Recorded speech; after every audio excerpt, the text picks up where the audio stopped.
नमस्कार प्यारे साथियों, हम फोर्थ सेमेस्टर की एक कहानी उसने कहा था पढ़ रहे थे। उसी कहानी के क्रम में इस कहानी का आज चौथा भाग पढ़ेंगे।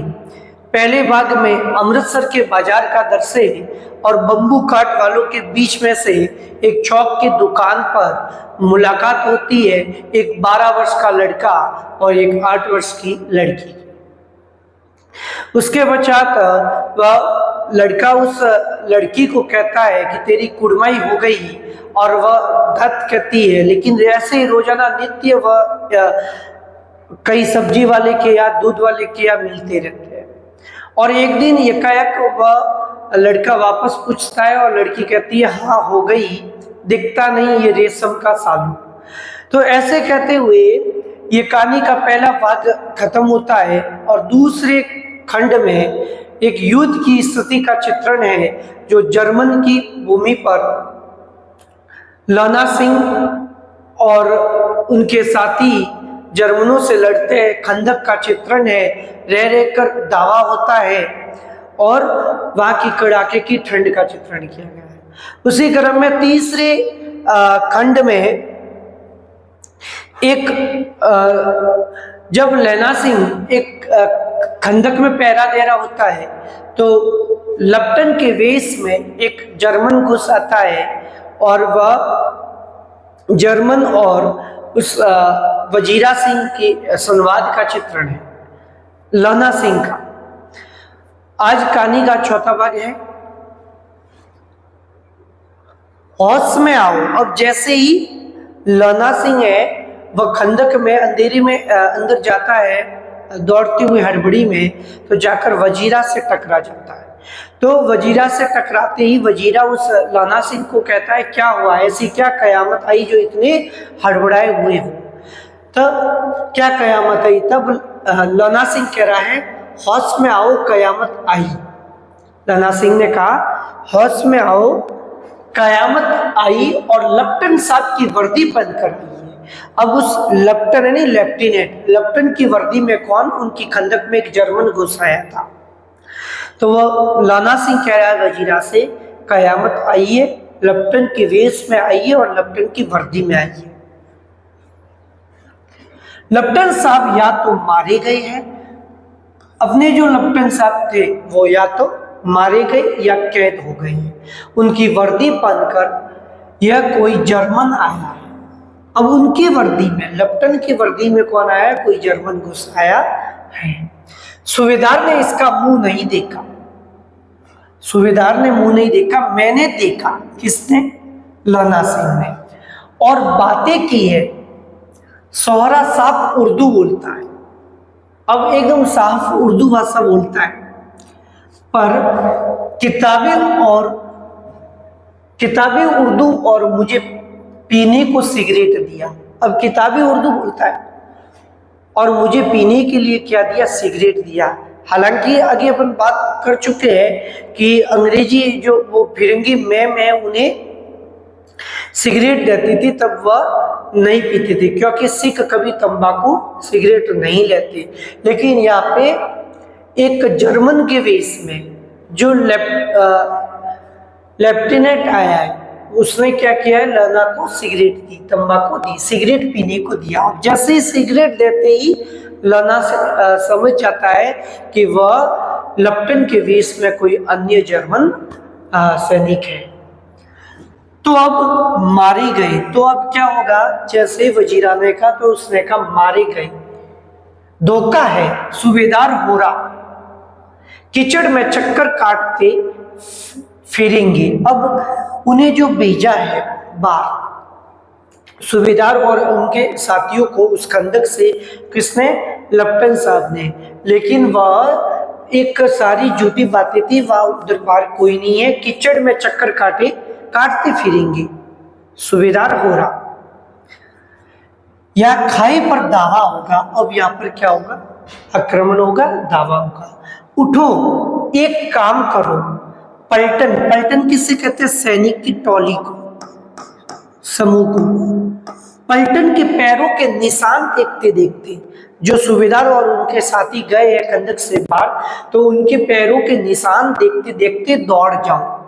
वजीरा को कह रहा है लाना सिंह, अभी बहुत दूर न गए होंगे, सूबेदार से कहो एकदम लौट आए। सूबेदार से कहो तुरंत लौट आए, क्योंकि वहां पे जो जर्मन होने का जो दावा किया गया वहां पे कोई जर्मन नहीं है, तुरंत आप लौट आए। खंदक की बात झूठ है। अब खंदक की बात झूठ बताइए लेफ्टिनेंट साहब ने। चले जाओ खंदक के पीछे से निकल जाओ, खंदक के पीछे वाले रास्ते से तुम निकल जाओ और उनके पैरों के निशान को देखते हुए आप चले जाइए, क्योंकि जो खंदक की जो बात है वह सारी झूठी बताई गई है।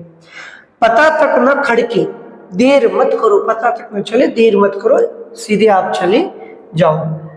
हुक्म तो यह है कि यही, अब हुक्म तो यह है यही, ऐसे तैसे हुक्म की, लाना सिंह कह रहा है हुक्म की ऐसी तैसी, मेरा हुक्म जमादार लाना सिंह। जमादार लाना सिंह जो इस वक्त या सबसे बड़ा अफसर है, उसका हुक्म है मैं लेफ्टिनेंट साहब की खबर लेता हूं, तुम जाओ उन्हें बुला ले आओ। हुक्म की ऐसी तैसी, इस वक्त सबसे बड़ा जमादार लाना सिंह का हुक्म है, मैं लेफ्टिनेंट साहब की खबर लेता हूं। पर यहाँ तो तुम 8 हो, वजीरा कह रहे हैं तुम यहाँ पे 8 जने हो, कोई घटना घटित हो जाए तो क्या होगा? 8 नहीं 10 लाख, 8 नहीं है 10 लाख, क्योंकि एक सिक्का है 1 लाख के बराबर बताया गया है, तो 8 नहीं 10 लाख, एक अकालिया सिक्का 1.25 लाख के बराबर होता है। अब उनका एक गुरु गोविंद सिंह का एक प्रसिद्ध कथन है कि एक सिख है अकालिया सिख, एक सिख 1.25 लाख के बराबर होता है, तो सिख 1.25 लाख के बराबर होता है। चले जाओ, हम 8 नहीं यहाँ पे 10 लाख है, क्योंकि एक सिख 1.25 लाख के बराबर होता है। लौटकर खाई के मुहाने पर लाना सिंह दीवार से चिपक गया। उसने देखा कि लेफ्टिनेंट साहब ने जेब से बेल के बराबर 3 गोले निकाले, बेर के बराबर।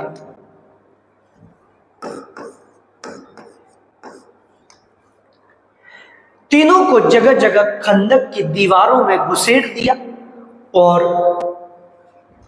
तीनों में एक तार सा बांध लिया। अब तीनों जो बम थे, गोले थे, उसे खंदक की दीवार में डाल दिया और उसे एक तार से जोड़ दिया। तार के आगे सूत की एक गुत्ती थी, सूत धागा और गुत्ती कह सकते हो गांठ। उस धागे के आगे एक गांठ लगा दी, तो सूत की एक गुत्ती थी जिसे सिगड़ी के पास रखा। अब उस तीनों बम से एक तार जोड़कर उससे आगे उस धागे के आगे एक गांठ लगा ली और उसे सिगड़ी के पास लाकर रखा। बाहर की तरफ जाकर एक दिया सलाई जलाकर गुत्ती पर रखने।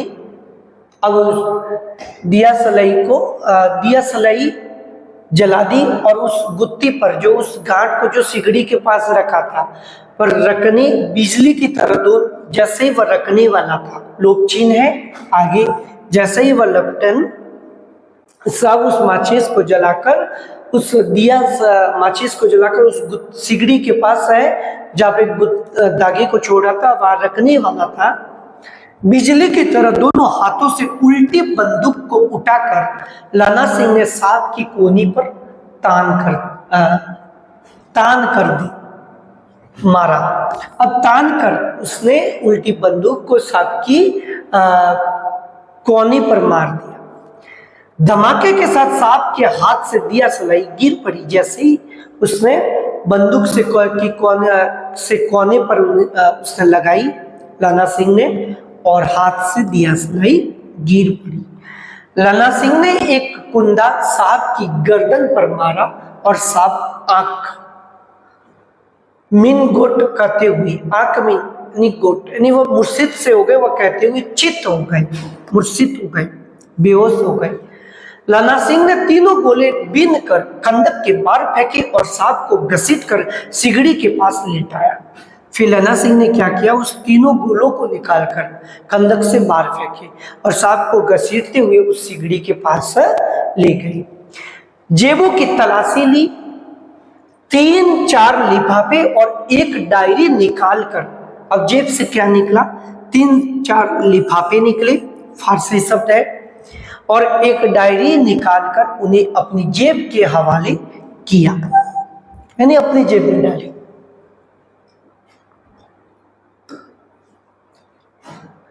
सांप की मूर्छा हटी, वे मूर्छित हुए थे, मूर्छा हट गई। लाना सिंह हंस कर बोला, क्यों लेफ्टिनेंट साहब, मिजाज कैसा है? आज मैंने बहुत बातें सीखी। यह सीखा कि सिख सिगरेट पीते हैं। अब सिख कभी सिगरेट पीते ही नहीं, तो इसमें कहा कि यह मैंने सीखा है, सिख सिगरेट पीते हैं। क्यों? क्योंकि लेफ्टिनेंट साहब ने उन्हें सिगरेट पीने के लिए आगे हाथ बढ़ाया था। यह सीखा कि जगाधरी जिले में नील गाय होती है। वह सारी बनावटी बातें थी। लाना सिंह जो बात कर रहा था पहले उस लेफ्टिनेंट साहब से कि हम शिकार करने गए थे जगाधरी जिले में, ये सारी बनावटी बातें थी। तो कह रहा है कि आज मैंने बहुत कुछ आपसे सीखा है कि जगाधरी जिले में नील गाय होती है और उनके 2 फुट 4 इंच के सींग होते हैं। यह सीखा कि मुसलमान खानसामा मूर्तियों पर जल चढ़ाते हैं। मुसलमान खानसामा मूर्तियों पर क्या करते, जल चढ़ाते हैं। और लेफ्टिनेंट साहब खोते पर चढ़ते हैं, गधे पर। अब लेफ्टिनेंट साहब खोते पर कब बैठते हैं? पर यह तो कहो, ऐसी साफ उर्दू कहां से सीख आए? एकदम साफ उर्दू आप कहां से सीख आए? हमारे लेफ्टिनेंट साहब तो बिन डैम के 5 लफ्ज भी नहीं बोला करते थे। अब वह हमारे लेफ्टिनेंट साहब को तो उर्दू के 4-5 शब्द भी नहीं आते थे, और आप इतनी साफ एकदम किताबी उर्दू कहां से बोलना सीखा? लाना ने पतलून के जेबों की तलाशी नहीं ली थी। पतलून पजामा, पतलून के जेबों की तलाशी नहीं ली थी। साहब ने मानो जाड़े से बचने के लिए दोनों हाथ जेबों में डाले। अब ऐसे लग रहा है जैसे मानो साहब ने दोनों हाथ है वह जेब में डाले।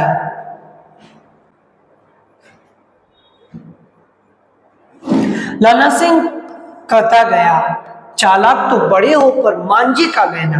अब देखो, लेना का मांझी का। उसने पहले कहा कि मैं मांझी में रहता हूं, और वह लड़की अतर सिंह की एक सभा में अपने मामा के यहाँ आई हुई थी, और यह भी एक मांझी नामक स्थान पर जो अमृतसर का था, गुरु बाजार में रहता था। लेकिन लेना मांझी का लेना इतने वर्ष लेफ्टिनेंट साहब के साथ रहा है। अब आगे बताया था 5 वर्ष तक वह लेफ्टिनेंट के साहब के साथ में रहा, लेकिन 5 वर्ष तक किसी व्यक्ति के साथ में रहने से उसे हम अपना अच्छे से पहचानने लग जाते हैं। तो वह लेफ्टिनेंट के वेश में जर्मन था। उसे चकमा देने के लिए 4 आंखें चाहिए। अब लाना 5 वर्ष से लेफ्टिनेंट के साथ रहता है, अब उन्हें चकमा यानी धोखा देने के लिए 4 आंखें चाहिए। 3 महीने हुए, एक तुर्की मौलवी मेरे गांव आया था।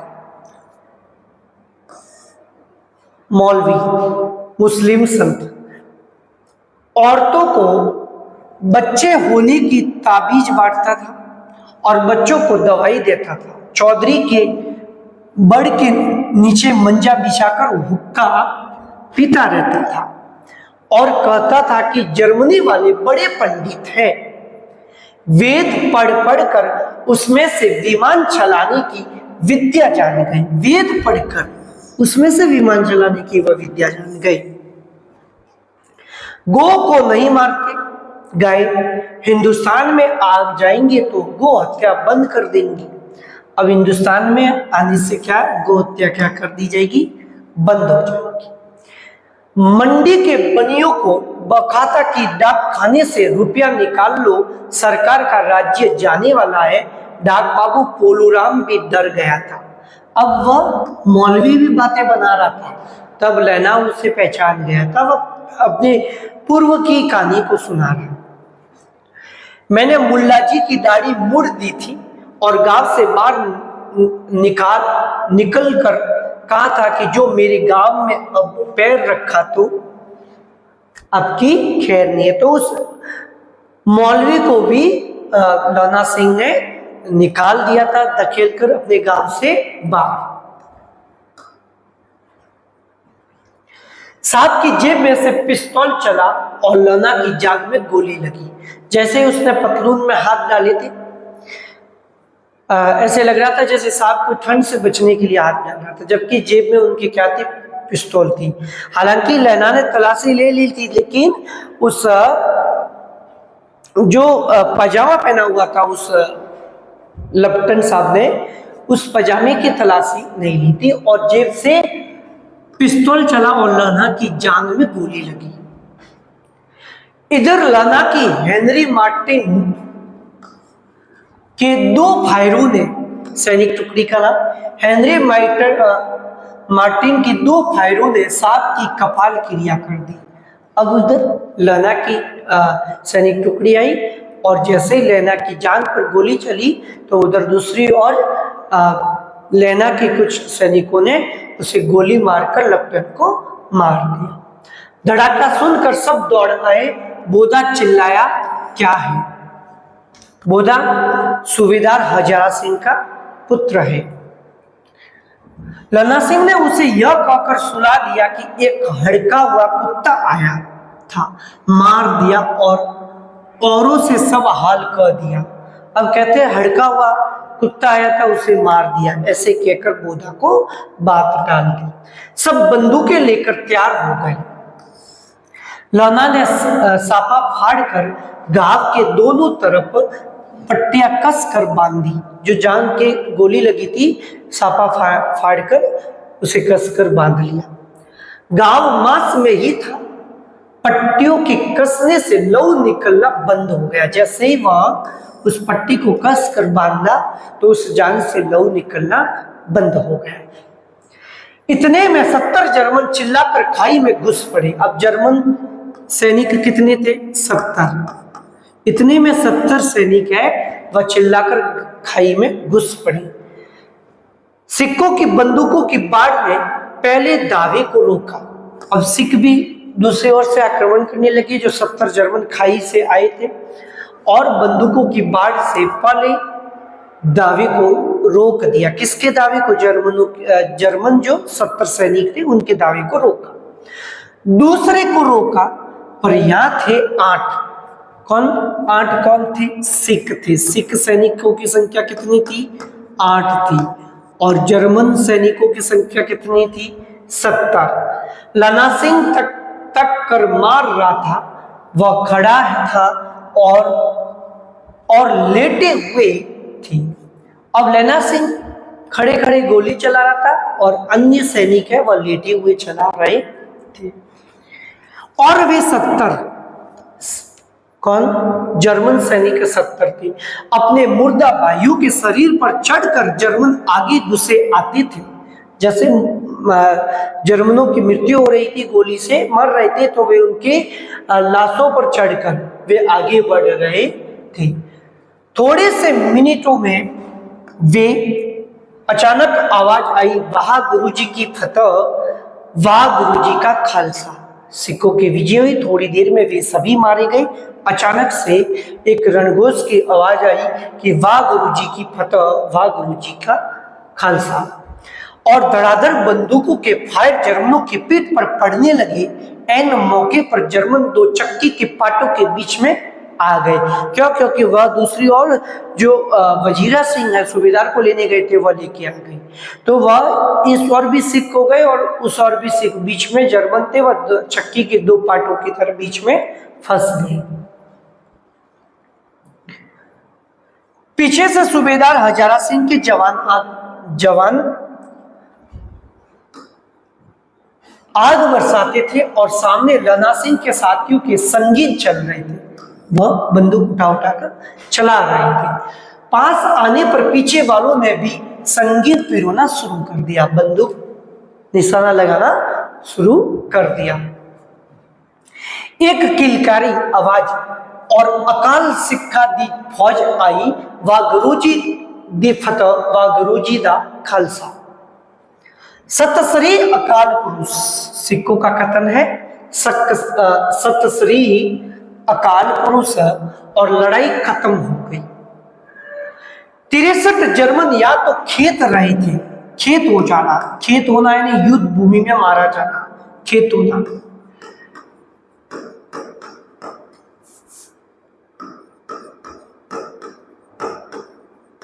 युद्ध भूमि में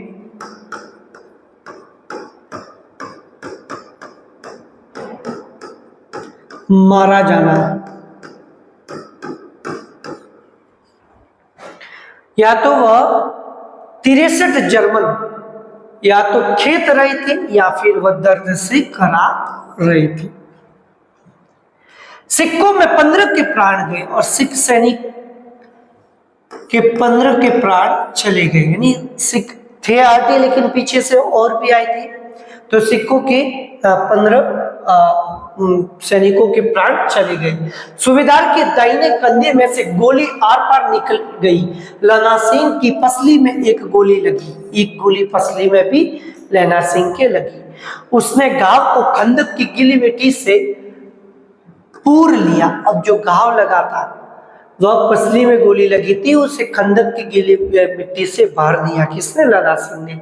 बाकी का सापा कस कस कर कब्रबंद की तरह लपेट लिया। किसी को खबर न हुई कि लैना को दूसरा घाव, भारी घाव लगाया। अब किसी भी साथियों को यह पता नहीं चला कि लैना का जो दूसरा घाव लगा है वह बड़ा ही भारी घाव हुआ है। लड़ाई के समय चांद निकल आया था, अंधेरा नष्ट हो गया, सुबह हो गई थी, चांद निकल आया। ऐसा चांद जिसके प्रकाश से संस्कृत कवियों का दिया हुआ सही नाम सार्थक होता है। सही अक्षय, जो खजाना जो कभी नष्ट नहीं होता। और हवा ऐसी चल रही थी जैसे बाण भट्ट, हर्ष के दरबार में दरबारी कवि था बाण भट्ट। बाण भट्ट की भाषा में दंत वीणोपदेशाचार्य। अब उसकी जो हवा ऐसे चल रही थी, हवा की वजह से दांत बज रही थी, क्योंकि वहां पे एक बड़ी लुधियाने से भी 10 गुना ठंड ज्यादा थी, बर्फबारी भी हो रही थी। तो ऐसे हवा चल रही थी जैसे बाण भट्ट की भाषा में क्या चलती है, दंत वीणोपदेशाचार्य।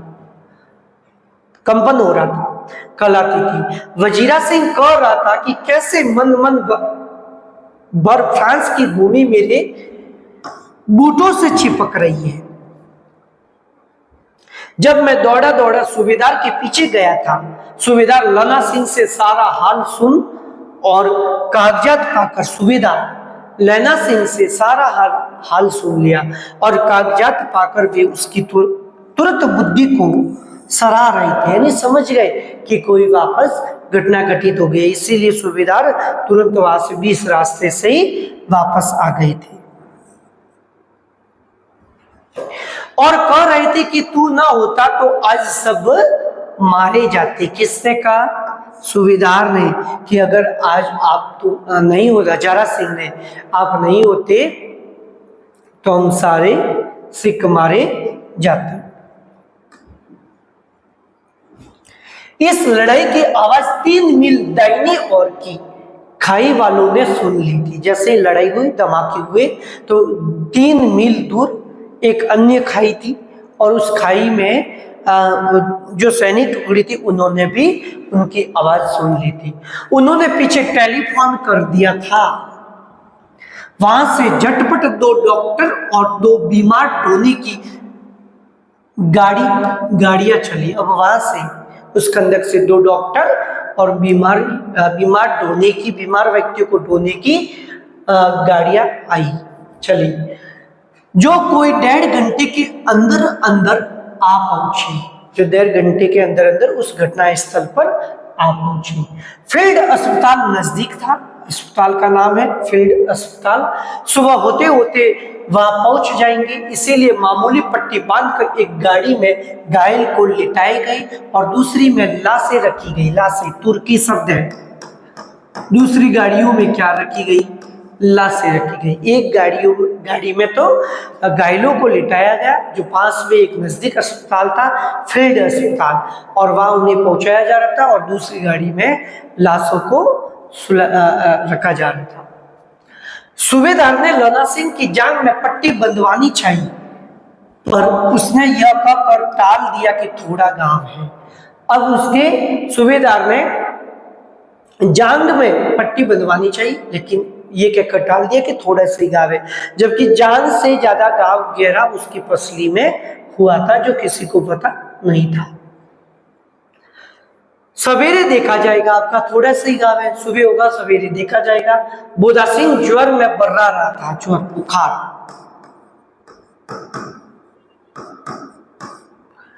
बर्रा रहा था, करा रहा था। वह गाड़ी में लिटाया गया। लना को छोड़कर सूबेदार जाते नहीं थे। अब लना को छोड़कर, देखो, लना को छोड़कर सूबेदार जाने का नाम नहीं ले रहा था। यह देख लना ने कहा, तुम्हें बोधा की कसम है, अपने पुत्र की कसम डाली, और सूबेदारनी जी की सौगंध है। अब देखो, कथन देखिए, आदर सूचक कथन है, सूबेदारनी जी की सौगंध है, जो इस गाड़ी में न चले जाओ, जो इस गाड़ी में नहीं गए तो तुम्हें बोधा और सूबेदारनी जी की कसम है। सूबेदारनी जी कौन? हजारा की पत्नी, हजारा सिंह की पत्नी, जो लना सिंह के पूर्व में क्या रह चुकी है? प्रेमिका रह चुकी है। तो वह सूबेदारनी जी की कसम डालता है। मेरे लिए वहां पहुंचकर गाड़ी भेज देना, आप वहां पहुंचो तब गाड़ी भेज देना, और जर्मन मुर्दों के लिए भी तो गाड़ियां आती होगी, जर्मन मुर्दों के लिए गाड़ी आती होगी। मेरा हाल बुरा नहीं है, मेरा हाल बुरा नहीं है, देखते नहीं मैं खड़ा हूं, वजीरा सिंह मेरे पास ही है, वजीरा सिंह मेरे पास ही तो है। अच्छा पर, फिर अच्छा पर आगे कुछ कहना चाहता था। बोधा गाड़ी पर लेट गया, भला आप भी चढ़ जाओ, हजारा सिंह को कह रहा। सुनिए तो सूबेदारनी होरा को चिट्ठी लिखो। अब कहा कि सूबेदारनी होरा को जब चिट्ठी लिखो तो मेरा मत्था टेकना लिख देना, और जब घर जाओ तो कह देना कि मुझसे जो उसने कहा था। अब देखो, घर जाओ तब कह देना मुझसे जो उसने कहा था वह मैंने कर दिया। अब उसने कहा वह कर दिया किसने? लना सिंह ने, जो अपने प्राणों को त्याग कर वह सूबेदारनी का पति हजारा सिंह और उसके पुत्र बोधा की रक्षा करता है। तो वह उसने कहा था वह मैंने कर दिया। किसको? हजारा सिंह को कहा कि उसे जाके कह देना कि उसने कहा था वह कर दिया। गाड़ियां चल पड़ी थी। सूबेदार ने चढ़ते चढ़ते लना का हाथ पकड़कर कुछ विशेष मित्रता, तो हाथ पकड़कर कहा, तेने मेरे और बोधा के प्राण बचाए हैं, लिखना कैसा, साथ ही घर चलेंगे। अपनी सूबेदारनी को तू ही कह देना। देखो, अपनी सूबेदारनी को तू ही कह देना, यानी हजारा सिंह को भी ये पता नहीं है कि उसने क्या कहा था, इसीलिए ये लना को सूबेदार कह रहा है कि सूबेदारनी को तू ही कह देना उसने क्या कहा था। अब आप गाड़ी पर चढ़ जाओ, मैंने जो कहा वह लिख देना और कह भी देना। मैंने जो कहा, किसने? लना सिंह ने, और लिख भी देना। गाड़ी के जाते लेना लेट गया। क्यों? क्योंकि पसली में गहरा घाव था। वजीरा पानी पिला दे और मेरा कमरबंद खोल दे। कमरबंद, दुपट्टा बांधा हुआ था, मेरा कमरबंद खोल दे। तर हो रहा है, तर यानी पूरा बिग गया है लहू से। मृत्यु के कुछ समय पहले स्मृति बहुत साफ हो जाती है। व्यक्ति का जब अंतिम समय नजदीक आता है तो उसकी सामने कुछ स्मृतियां है वह साफ हो जाती है। तो लना सिंह के वैसे ही हो रहा था कि मृत्यु से कुछ समय पहले स्मृतियां बहुत साफ हो जाती है। जन्म भर की घटनाएं एक एक करके सामने आती है। अब जन्म भर की जितनी भी घटनाएं हैं वह मृत्यु के अंतिम समय में सामने दौड़ती है। सारे दृश्य शब्द है, सारे दृश्यों के रंग साफ होते हैं। समय की धुंध बिल्कुल उन पर से हट जाती है जब व्यक्ति का अंतिम समय नजदीक आता है। लना सिंह 12 वर्ष का है। अब देखो वह जो समय जो वे अमृतसर के बाजार में मिले थे तब लना सिंह की उम्र कितनी थी? 12 वर्ष। 12 वर्ष का है। अमृतसर में मामा के यहाँ आया हूं। अब अमृतसर में लना सिंह क्या लेने गया था? मामा के यहाँ था, जो मामा उसके गुरु बाजार में उनके मामा का घर था। दही वाले के यहाँ, सब्जी वाले के यहाँ हर कई उसे एक 8 वर्ष की लड़की, कौन? सूबेदार, मिल जाती है। अब सारे वो दृश्य आंखों के सामने घूम रहा है। जब वह पूछता है तेरी कुड़माई हो गई, कुड़माई सगाई,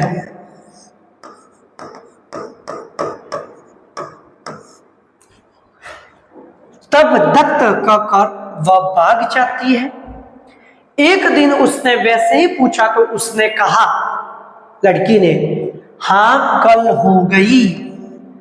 देखते नहीं, यह रेशम के फूलों वाला सालू कहेंगे आप ओढ़नी को।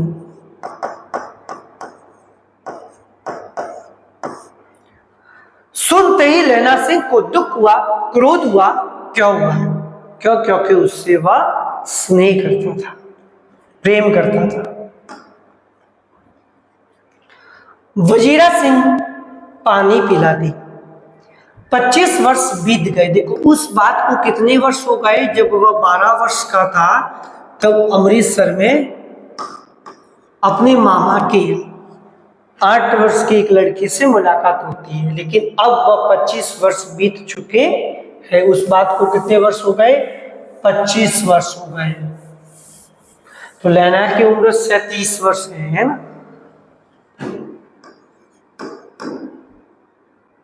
37 वर्ष। तो 25 वर्ष बीत गए। अब लना सिंह नंबर 77।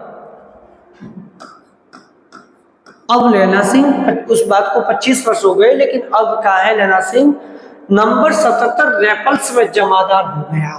अब उस बात को लेकर 25 वर्ष हो गए, वह एक 77 रैफल्स में जमादार हो गया। उस 8 वर्ष की कन्या का ध्यान ही नहीं रहा। अब उस 8 वर्ष की कन्या को वो भूल गया, ध्यान ही नहीं रहा। न मालूम वह कभी मिली थी या नहीं। 7 दिन की छुट्टी लेकर जमीन के मुकदमे की पैरवी करने वह अपने घर गया था। वह मृत्यु से पहले सारा दृश्य साफ हो रहा है कि वह 77 रैफल्स में जमादार हो जाता है और वह 7 दिन की छुट्टी को लेकर घर, जमीन के सिलसिले में वह घर जाता है।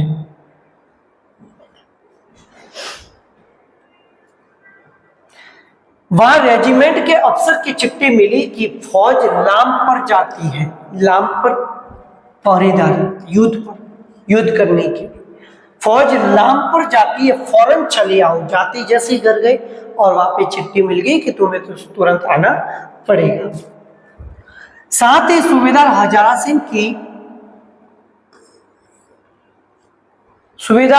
सिंह की चिट्ठी मिली कि मैं और बोधा सिंह भी लाम पर जाते हैं। लौटते हुए हमारी ड्यूटी पर, लौटते हुए हमारे घर होते जाना। अब हजारा सिंह कह रहा है मैं और बोधा भी लाम पर जा रहे हैं, हमें भी बुलावा आया है, तो आप घर जाते वक्त हमारे घर से होते हुए निकलना।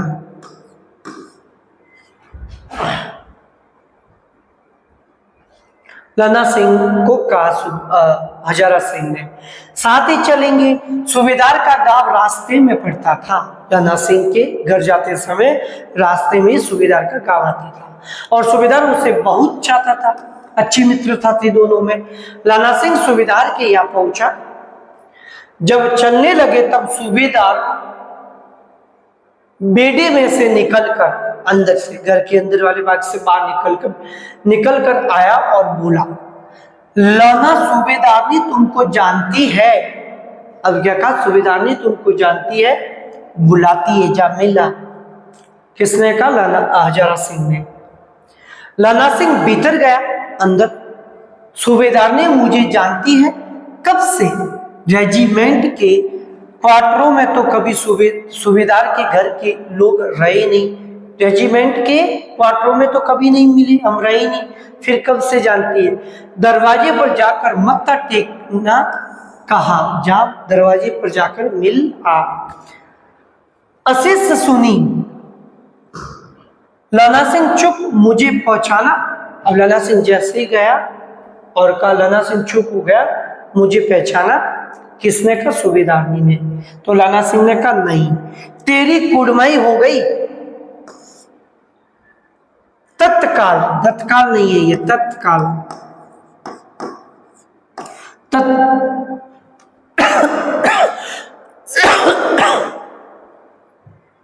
तो जैसे ही कहा तेरी कुड़माई हो गई सूबेदारनी ने, तो दत्त हो गई, देखते नहीं। अच्छा, दत्त शब्द है ये, दत्त हो गई, देखते नहीं, रेशमी बूटों वाला सालू, रेशमी कसिंदों वाली ओढ़नी। अब जैसे ही उसने कहा कि पहचाना नहीं, तो तेरी कुड़माई हो गई, दत्त दिखता नहीं, रेशमी बूटों वाला सालू। इतना कहते ही उस लना सिंह के पूर्व की जो घटना है वह ईश्वरत्याग ताजी हो गई। बूटों वाला सालू अमृतसर में बाहों की टकराहट से मूर्छा खुली, आंखें खुली, करवट बदली, पसली का भाव। उस लना सिंह सोते हुए सभी इस घटना को याद कर रहा है। तो करवट बदली, पसली का घाव वह निकला, वजीरा पानी पिला दे, उसने कहा था।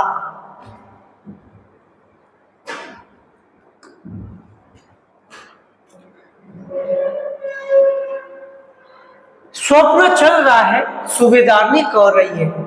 अब स्वप्न लना सिंह के दिमाग में चल रहा है और वह सूबेदारनी की बातें उसे याद आ रही है, कह रही है, मैंने तेरे को आते ही पहचान लिया था, एक काम करती हूँ। अब तेरे को आते ही मैंने पहचान लिया था, अब एक काम कहती हूँ, मेरे तो भाग फूट गए हैं।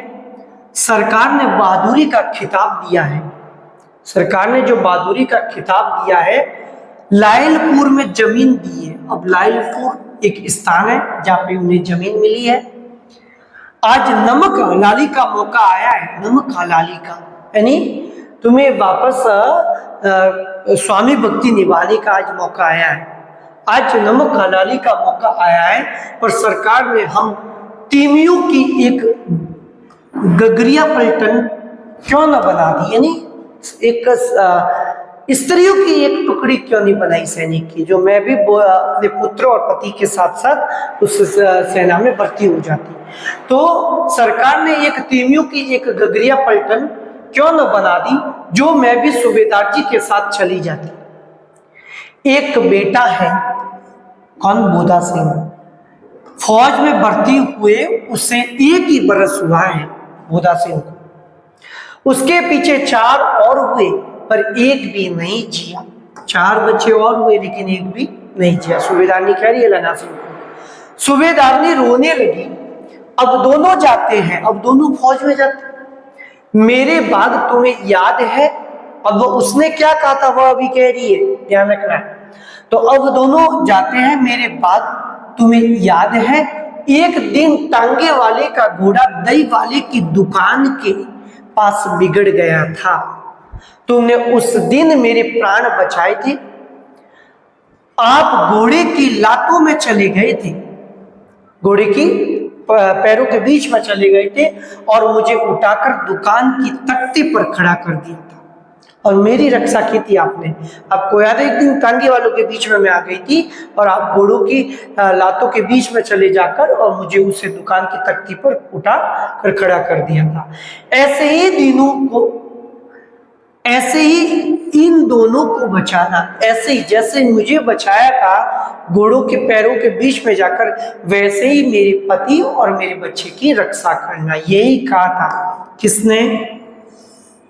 सूबेदारनी ने लैला सिंह को, कि जिस तरह से मेरी रक्षा की थी वैसे ही मेरे पुत्र और मेरे पति की रक्षा करना, यह मेरी भिक्षा है। तभी वह लैला सिंह स्वयं अपने गांवों को, यानी कि गोली पसली में लगने के बाद भी वह स्वयं अस्पताल नहीं जाता है और लैला सिंह सूबेदार हजारा सिंह और बोधा को वह भेज देता है। रोते रोते सूबेदारनी ओबरी में चली गई। लैला भी आंसू पोंछता हुआ बाहर आया। अब वह अंदर गई और लैला सिंह आंसू को पोंछते हुए बाहर आया। वजीरा सिंह पानी पिला दे, उसने कहा था।